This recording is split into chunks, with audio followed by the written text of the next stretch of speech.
నమస్తే, welcome to our channel. నేను మీ పద్మావతి. ఈరోజు మనతో పాటు ప్రముఖ ఆధ్యాత్మికవేత్త మరియు వాస్తు జ్యోతిష్య పండితులు శేషగిరిరావు గారు ఉన్నారు. నమస్కారం గురువుగారు. గురువుగారు, కర్కాటక రాశి వారికి మే నెలలో చూసుకున్నట్టయితే కనుక గోచారం ప్రకారం వీరికి ఏ విధంగా ఉంటుందంటారు? దాంతోపాటుగా వీరు ఏ ఏ పనులు చెయ్యడం ద్వారా మంచి శుభ ఫలితాలు వచ్చే అవకాశం కనిపిస్తుంది, దాంతోపాటుగా అసలు ఏ పనుల్ని చెయ్యకపోవడం ద్వారా కాస్త సేఫ్గా ఉండే అవకాశాలు కూడా కనిపిస్తున్నాయి అంటారు? తప్పకుండా. అయితే ఇక్కడ కొద్దిగా మీరు ఏం అడిగారంటే గమ్మత్తుగా ఏ పని చేయకుండా ఉంటే ఎలా వస్తుంది అని. అయితే జనరల్గా ఏంటంటే కర్కాటకం అనేది ఏ పని చేయకుండా ఉండేది కాదు. వాళ్ళ బుర్ర ఎప్పుడు కూడా కొద్దిగా పాదర్శనలో పరిగెత్తుతూనే ఉంటుంది. సో వాళ్ళు ఇంచుమించు కొద్దిగా మేష రాశికి దగ్గరలోనే వీళ్ళకి కూడా, అంటే మేష రాశి ఏంటంటే ఒక షార్ట్ టెంపర్తో నిర్ణయాలు తీసుకోవటం అనేది ఉంటే, ఈ కర్కాటకం అనేది కొద్దిగా ఎమోషన్స్తో. సో ఆ క్షణాన్ని వాళ్ళ భావోద్వేగం ఎలా ఉందంటే అలా పరుగులు ఎత్తడం అనేది వీళ్ళు ఎక్కువ అనేది ఉంటుంది. సో అందుకని అది ఏంటంటే ఎప్పుడు కూడా వీళ్ళు మెంటల్లీ కరెక్ట్గా మనము కంట్రోల్లో ఉండాలి తప్ప ఏ పని చేయొద్దంటే అవ్వదు వీళ్ళ వల్ల. అంటే మనం బార్డర్ పెట్టినా కూడా వీళ్ళు దాన్ని పాటించలేరు. ఖచ్చితంగా వెళ్ళిపోవాలి దాంట్లోకి. సో అందుకని కొద్దిగా మనం చెప్పలేము, అలా అంటే ఆంక్షలు విధించలేము. ఓకే. కానీ మీరు ఏదైతే అడిగిన దాంట్లో ఇక్కడ ఏంటంటే ఈ నెలలో వీళ్ళు ఖచ్చితంగా ఎంతో కొంత సమయం అయితే పాటించాలి వాళ్ళ వల్ల అయినా అవ్వకపోయినా. ఎందుకంటే ప్రస్తుతం వీరికున్న గోచారం అనేది పూర్తి స్థాయిలో బాగుండలేదు. కొన్ని ఇబ్బందులు ఉన్నాయి, కొంత ప్లస్ ఉంది. సో ఈ ప్లస్ ఏంటి, మైనస్ ఏంటి అనేది ఇప్పుడు ఒకసారి చూసుకుందాం. ఇక్కడ వీరికి ఏంటంటే ప్రస్తుతం ఏంటంటే శని భాగ్యస్థానంలో ఉన్నాడు. తర్వాత ఎవరైతే వీళ్ళకి అదృష్టకారకుడు ఉన్నాడో ఆయన వేయంలో ఉన్నాడు. వస్తాడు ఇప్పుడు మనకి మే 14 నుంచి. సో ఇప్పుడు ప్రస్తుతం లాభంలో ఉన్నాడు కాబట్టి గురుడు వీళ్ళు ఎన్ని రకాల ఇబ్బందులు ఉన్నా కూడా చివరి రోజులు ఎదుర్కొంటున్నారు. వాళ్ళకి అంత క్రితం 2.5 ఏళ్ళకు పైగా అష్టమ శని ప్రభావంలో ఉన్నారు. కానీ అష్టమ శని ప్రభావం పూర్తి స్థాయిలో వీళ్ళని కొంత ఇబ్బంది పెట్టకపోయినా గురుడు కాపాడటం అనేది జరిగింది కొంత, 1 సంవత్సరం నుంచి. అంతక్రితం ఆ సంవత్సరానికంటే ముందు కొంత వీళ్ళు ఆర్థికంగా నష్టపోవడానికి కానీ అధికంగా చిక్కులు పడడానికి కానీ ఏదైనా ఉన్నప్పటికీ కూడా ఎప్పుడైతే గురుడు లాభస్థానానికి వచ్చాడో అక్కడి నుంచి ఏదో విధంగా బయటపడుతూ వచ్చారు వారి యొక్క సమస్యల నుంచి. అయితే ఇప్పుడున్న పరిస్థితులు ఏంటంటే వీరికి ఇక్కడ గురుడు ఈ రకంగా వ్యయానికి వస్తాడు ఇప్పుడు మే 14 నుంచి. తర్వాత ఇప్పటికీ వీళ్ళ యొక్క బుద్ధికారకుడు కానీ, తర్వాత మరి వీరి యొక్క ఉద్యోగకారకుడు, సంతానకారకుడు నీచంలో ప్రస్తుతం ఉన్నాడు రాశిలోనే. సో అందుకని ఎలా చూసుకున్నప్పటికీ కూడా ఏంటంటే ఆలోచనలు కొంత ఇందాక చెప్పినట్టు సరిగ్గా లేకపోవటం, కంట్రోల్ లేకపోవటం, ఏదో రకమైన భావోద్వేగంతో తన్ని ఇబ్బంది పెట్టుకోవటం, అంటే ఒక రకమైన వ్యావరింగ్ మైండ్, ఇది ఎప్పుడైపోతుంది. సో అలా ఆ రకంగా తొందరపాటు అనేది. ఆ మాటలు ఎప్పుడైతే మనకి బుద్ధికారకుడు నీచంలో ఉన్నాడో ఆ మాట్లాడే విధానంలో కూడా అవతల వాళ్ళతో కొద్దిగా అది ఈవరకడంత ఇది తగ్గుతుంది, ఏమంటే నైపుణ్యం.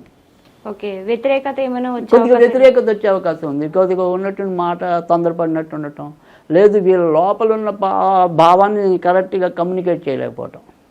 గురువుగారు, అది అంటే ఇప్పుడు ఏదైతే చెప్తున్నారో ఈ వ్యతిరేకత అనేది వచ్చే అవకాశాలు కనిపిస్తున్నాయి అని అంటున్నారు కదా, ఇది కుటుంబ సభ్యుల్లోనే వచ్చే అవకాశం కనిపిస్తుంది అంటారు, లేకుంటే బయట ఇతర వర్గాలు, అంటే మనం ఉద్యోగం చేస్తున్న చోట కావచ్చు, లేకుంటే విద్య, అన్ని చోట్ల కూడా ఇది వచ్చే అవకాశాలు కనిపిస్తున్నాయి? అన్ని చోట్ల ఉంటాయి.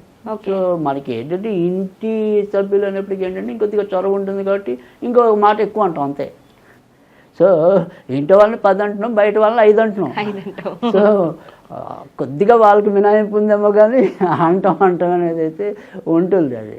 సో ఖచ్చితంగా మాట అనేది కొద్దిగా దాన్ని కరెక్ట్గా కమ్యూనికేట్ చేయలేకపోవడం, దానివల్ల ఇదేంటి ఇలా, లేదా వీడేంటి ఇలా అని మనకి ఇంట్లో వాళ్ళకి కొంత ఇబ్బంది పెట్టడం అనేది అయితే ఉంటుంది. కానీ దీనివల్ల ఏమవుతుందంటే ఎవరైతే కొత్తగా మరి పెళ్లి చేసుకున్న దంపతులు ఉంటారు కదా, ఇదే రాశిలో కొత్తగా పెళ్ళైన దంపతులు ఉన్నారనుకోండి, వాళ్ళ మధ్య కొద్దిగా ఎప్పుడైతే వీళ్ళ యొక్క వివాహకారకుడు శని అయ్యిండి ఆయన కొద్దిగా మంచి ప్లేస్లో లేడు ఇప్పటికీ కూడా, వాళ్ళకి అష్టమ శని అనేది వదిలిపోయినప్పటికీ కూడా ఇప్పుడు ఉండే 9వ ఇల్లు అనేది కూడా అంత మరీ మంచిదేం కాదు. సో అందుకని అక్కడ అదృష్టం అనేది కూడా ఒక్కోసారి వీళ్ళకి భార్యాభర్తల మధ్య పట్టవలసిన అదృష్టం పట్టకపోవటం, మాటల యుద్ధం జరగటం, ఇలాంటి ఇబ్బందులు కూడా ఉంటాయి. సో అందుకని ఖచ్చితంగా మనం ఉన్నంతలో ఎంతవరకు మన మాట అనేది ఆలోచించుకుని అంతవరకు మాట్లాడటం అనేది.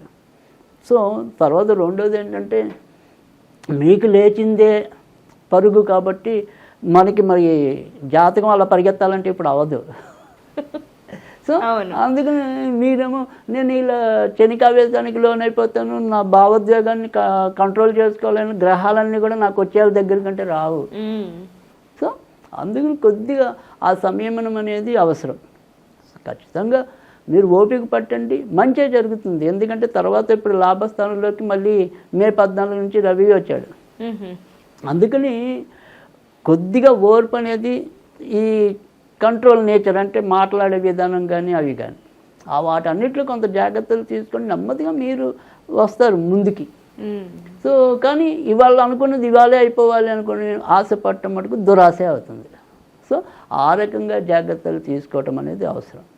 తర్వాత రెండోది వచ్చేప్పటికి ఏంటంటే, ఈ నెలలోకి వచ్చేప్పటికి రవి ఇప్పుడు ప్రస్తుతం రాజస్థానంలో బాగానే ఉన్నాడు. అంటే వృత్తి ఉద్యోగాల్లో ఎన్ని ఇబ్బందులు ఎదుర్కొన్నప్పటికీ కూడా వాటిని అధిగమించి ముందుకైతే వస్తారు.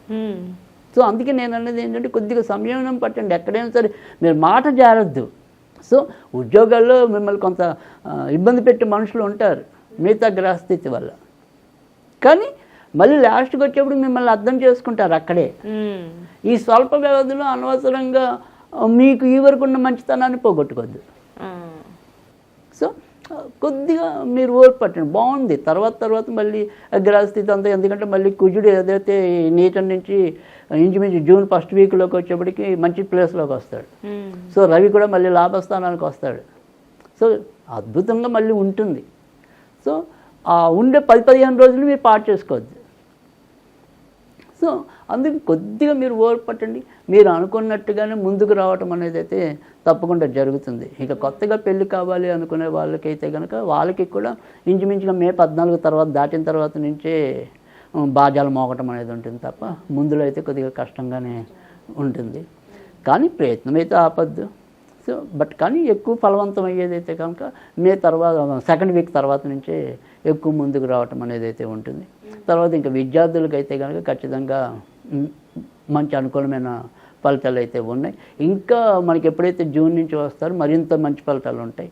కనుక ఒక విధంగా చెప్పాలంటే కనుక తర్వాత ఏడాది అంటే ఇప్పుడు మనకి జూన్ నుంచి మళ్ళీ కొత్తది సాధారణంగా విద్యార్థులకు బిగిన్ అవుతాయి కదా, అక్కడి నుంచి ఇంకా చాలా లైమ్ లైట్లోకి రావటం అనేది కూడా ఉంటుంది. ఎందుకంటే అక్కడి నుంచి మరింత అనుకూలమైన గ్రహస్థితి వీళ్ళకి రావటం అనేది ఉంటుంది.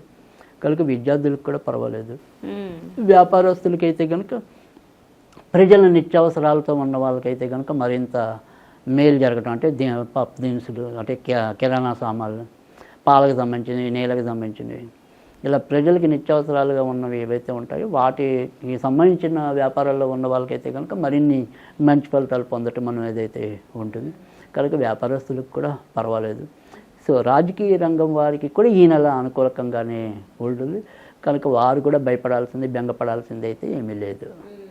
గురువుగారు, మరి వీరు చూసుకున్నట్టయితే కనుక కర్కాటక రాశి వారు మే నెలలో ఎటువంటి పరిహారాలు చేసుకోవాలంటారు? తప్పకుండా. అయితే ఈ కర్కాటక రాశి వాళ్ళకంటే మనం ఇందాక చెప్పుకున్నాం, ఏదైనప్పటికీ కూడా ఈ మాట తీరు కానీ వాటి వల్లే కొంతవరకు ఇబ్బంది ఉంది. కనుక మెయిన్ దానికి మనం కనుక ఆలోచించినట్టయితే కనుక వీళ్ళకి సంబంధించిన కారకుడు దానికి సంబంధించిన వాడు బుధుడు అవుతాడు. కనుక వీళ్ళు ఈ నెలంతా కూడా ఎక్కువగా వినాయకుడికి సంబంధించిన పూజలు చేసుకున్నట్టయితే కనుక మరిన్ని మంచి ఫలితాలు రావటం అనేది ఉంటుంది. ముఖ్యంగా మంగళవారాలు, బుధవారాలు రెండు కూడా వినాయకుడికి ఇష్టమైన రోజులే. కానీ వీళ్ళు మాత్రం బుధవారం కనీసం అంటే ప్రతిరోజు కూడా వినాయకుడికి సంబంధించిన ఏదైనా చదువుకుంటే మంచిదే. ఒకవేళ అలా చదువుకోలేకపోయినా కనీసం బుధవారాలు కూడా అంటే మే నెలలో వచ్చే బుధవారాలన్నీ కూడా మనం కొద్దిగా వినాయకుడికి సంబంధించిన గుళ్ళకి వెళ్తూ ఉంటాం, లేదా వినాయకుడికి సంబంధించినవి ఏమైనా చదువుకుంటూ ఉండటం, అలాంటివి చేస్తే కనుక తప్పకుండా మంచి ఫలితాలు రావడానికి అయితే ఉంటుంది. తర్వాత వచ్చేప్పటికి ఏంటంటే ఇలాగ ఏదైనా సరే మనం దేవుడితో సంబంధం లేకుండా ఏదైనా ఒక్కొక్కసారి రెమెడీలు చెప్తుంటాం కదా, అలా చెప్పినప్పుడు ప్రతి బుధవారం కూడా ఏం చేయాలి అంటే కనుక పట్టికతో పళ్ళుతో మళ్ళీ అంటే ఫస్ట్ మనం బ్రష్ చేసే ముందు పాత రోజుల్లో పూర్వం వాళ్ళైతే కనుక పట్టికతో పళ్ళుతోమేవాళ్ళు. సో ఆ పట్టికతో ముందు పళ్ళుతోనే ఆ తర్వాత మీకు ఇష్టమైన రీతిలో మీ బ్రష్ మామూలుగా మీరు చేసుకోవటమే. సో అలా ఒక ఎన్ని బుధవారాలు వస్తే మేలో అన్ని బుధవారాలు. సో ఆ రకంగా చేసినట్టయితే కనుక తప్పకుండా మనకి మిగతా అంశాల్లో కూడా మంచి జరగటం అనేది అయితే ఉంటుంది. ఇక ఏదైనప్పటికీ కూడా స్విచ్వర్డ్గా చెప్పుకోవాలి అనుకుంటే కనుక golden words. So golden words ఇది వాళ్ళ చేతనైన సార్లు అనుకుంటే మంచి ఫలితాలు ఉంటాయి. చాలా చక్కగా వివరించారు గురుగారు. అయితే మే నెలలో కర్కాటక రాశి వారికి ఏ విధంగా ఉంటుందో పాటుగా స్విచ్ వర్డ్స్ అండ్ దాంతో పాటుగా పట్టికతో యూజ్ చేయాల్సిన ఈ రెమెడీ అనేది కూడా చాలా చక్కగా చెప్పారు. ధన్యవాదాలు గురుగారు.